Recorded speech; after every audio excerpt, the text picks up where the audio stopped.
మీరు 2011లో అంటే టాటా కంపెనీ అంటే ఒక గవర్నమెంట్ జాబ్ సార్ అది. అప్పట్లోనే 5 లాక్స్ పర్ మంత్ తీసుకునే వాళ్ళు సడెన్‌గా యోగా మీదకి ఎందుకు దృష్టి మళ్ళింది? అండ్ దాన్నే మీరు లైఫ్ వర్క్‌గా ఎందుకు చేసుకోవాల్సొచ్చింది? ఆ మొమెంట్ ఏంటి సార్ మిమ్మల్ని మార్చిన మొమెంట్?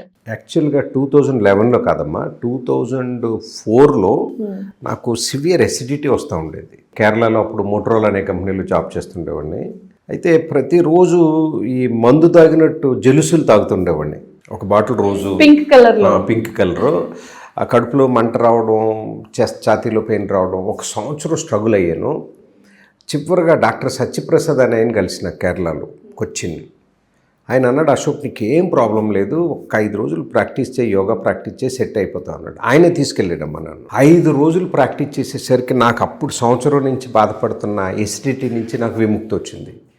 సో 2004లోనే నాకు మనసులో బీజం పడింది. ఏంటి, 5 సంవత్సరం నుంచి పడుతున్న బాధని 5 రోజుల్లో నాకు విముక్తి దొరికిందే అని. సో ఫ్యూచర్లో నేను యోగా టీచర్ అవ్వాలని అప్పుడు బీజం పడింది. 2000లో పడిన బీజం 2011కి మహావృక్షం అయిపోయి, సో జాబ్కి రిజైన్ చేసి నేను అప్పటి నుంచి యోగా చెప్తున్నాను.